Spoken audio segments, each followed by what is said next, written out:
I guess, yes, I guess that was. That was kind of it. So now that you've had that moment and you've made the decision to run and you're out in the campaign trail, before we talk about how the campaign is going, let's talk about some of the issues that you think are main issues that are affecting us, the people, and some of the things that concern you. Okay.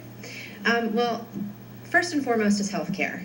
And that is a concern for me personally. It's an issue that impacts my life. Our costs have gone up every single year. We have a deductible that goes up every single year, premiums that go up every single year. I also have a 9-year-old daughter who has a pre-existing condition, and I'm concerned that she'll be discriminated against because of her pre-existing condition if we don't maintain those protections that are right now in the Affordable Care Act. How would you go about doing that if you were elected? Well, we can pass a law on the state level. We are one of a handful of states that doesn't have a law like that already. Oh. And the Affordable Care Act, gave us national coverage for pre-existing conditions, but we don't have that protection on the state level. So, when we lose the Affordable Care Act, we won't have that protection in Ohio. But we can do that by putting a law on the books to make sure that our insurance companies can't discriminate against us for it. So, healthcare being one of the major issues, what are some of the other ones that you're concerned about? School funding is another big issue. I want to fix our school funding. I have school-age children, and I'm frustrated right along with other homeowners who are asked every year or so to pass another levy to cover budget shortcomings. Our school funding was deemed unconstitutional 20 years ago. Our representatives have done nothing about it. I'd like to fix that once and for all, and I'd like to reform the charter schools so that funding, that the money that they're taking from public schools is actually being used well. Some of the charter schools, that's been in the news yes. as well lately about some of the issues that are going on with that and some of the concerns that go along with that. And a lot of times school levies get passed by property taxes. And there are people that complain. And then again, I mean, here in Massillon, if they'll pertain to the people, and the people either say yes or no. But you're saying you're advocating something above that. Yes. Yeah. Okay, that would be more on a statewide level. Yeah. Do you think you would, if you're elected, do you think you would get a collaborative partnership with some of the other leadership in Columbus?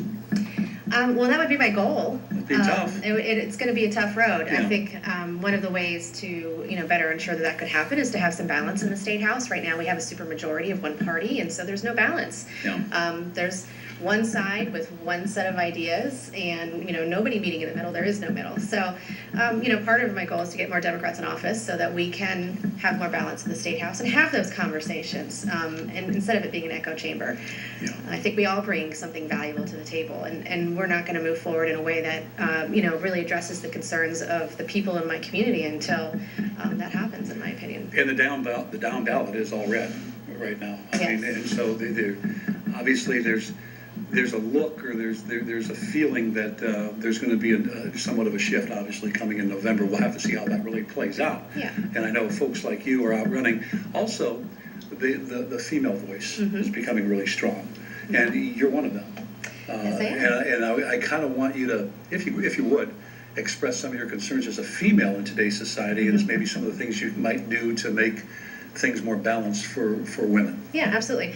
Well, representation matters. And right now we don't have, we represent half of the population, and yet we are not half of our government. We are about a third of it overall.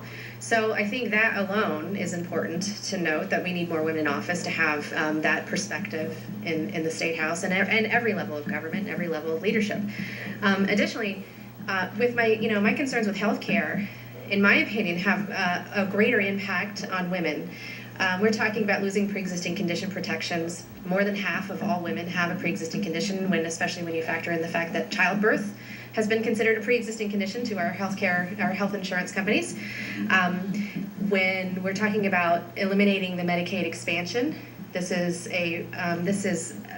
covers 80% of the enrollees on the Medicaid expansion, and Medicaid in general. Medicaid's a big issue. Yeah, these are women. Nearly 80% of the adult enrollees are women. So we're talking about having a huge impact on women and their families. Well, the thing is, too, there's all this talk about replacing Medicaid or what have you, but what are you going to replace it with? Right. So you take these women, and a percentage of men, too, people, adults, yes, and you leave them out in the cold. Yeah.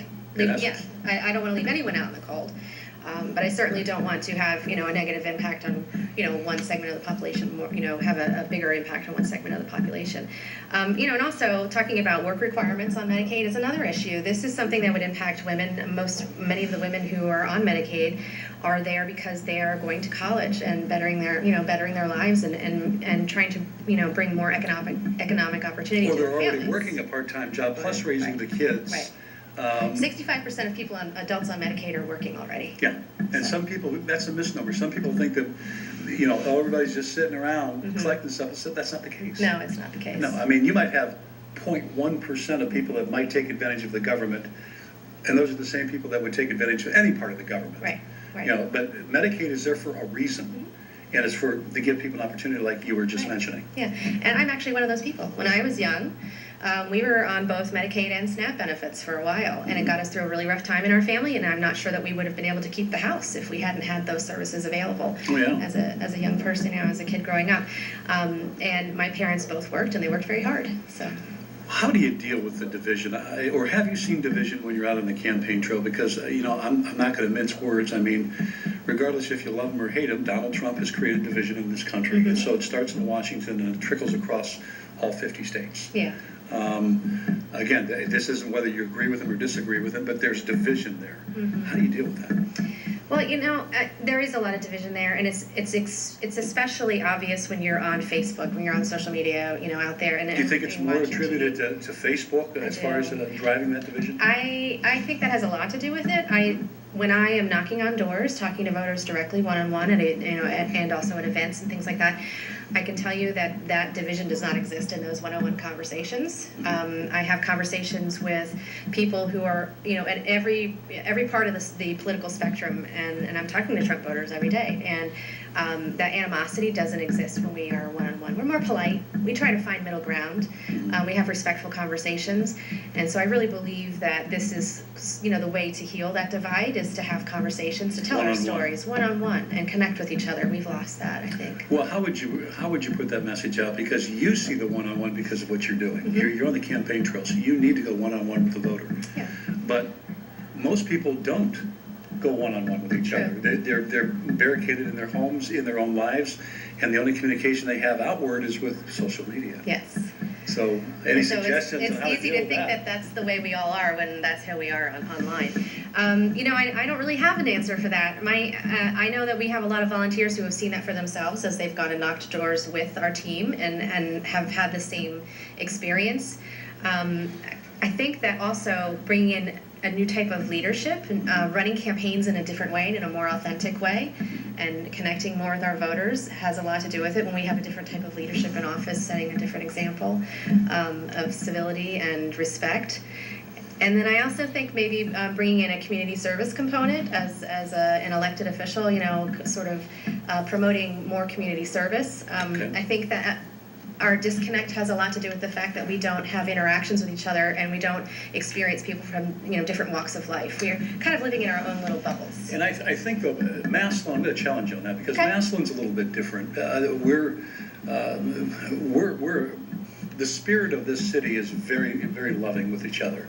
And it seems like in this community, there are a lot of people out there doing community events, and a lot of it has to do with just our good old Massillon Tigers, and they create, some of the race issues that other cities experience don't seem to be that big of a thing here because people just, for some reason, we're still stuck in that era where we're going to go watch a football game and it's all a sense of community. And I think that's a great thing. I think that's what some of our communities have lost. Yes, and I wish some people could take a lesson off of Massillonians because of who we are and what we represent to each other. And Perry Township, I saw it with Perry Township. They had a really rough year last year. I'm not there, but I get it. Yeah. So and you see that. I think when you get into larger cities, then it becomes more impersonal. But the social media thing, you made a good point. Do you think there needs to be legislation of some kind relating to social media? I think it wouldn't be a terrible thing, honestly. The internet has sort of been this wild animal that nobody's ever really known how to tame. The Facebook boss is going, oh no. Yeah, well, I don't like him either, so it's even. Not a fan of Zuckerberg. But, I'm not really a big fan of legislating or regulating or censoring, sort of public dialogue and discourse, but there's a lot we can do to make sure that false information isn't being, proliferated and all that. Facebook has contributed a lot, I think, to the division on purpose. I think that it has. It does. We tune into division. We tune into conflict. It does it for sensationalism. Mm-hmm. And I have a Facebook page that's very well traveled. It's got a very large audience. It's MassillonLIVE. Mm-hmm. But the reason why it's followed is because we just report the news. Right. That's it. Yeah. And if anybody tries to hijack it, boom, they're out. Right. It's just news about Massillon. So you become a trustworthy source for local news. And there's not a lot of that out there in the Facebook world. Right. I don't think that really, other than you maybe, doesn't exist. There's a few out there, and I commend them. Yeah. And I honestly have to say that the heroes are not founded. This is no disrespect for you. Maybe you can change this. The heroes are not in Washington, and they are not in Columbus. No. They are here in our hometowns. Yeah, I agree with that. They're the teachers. They're the bartenders. They're the mechanics. The moms and the dads. Yeah. Those are the heroes. People doing it day in and day out. Yeah. You're a hero because you've lived the things that and now you want to maybe take that experience and help out others. Yeah. That's definitely my goal.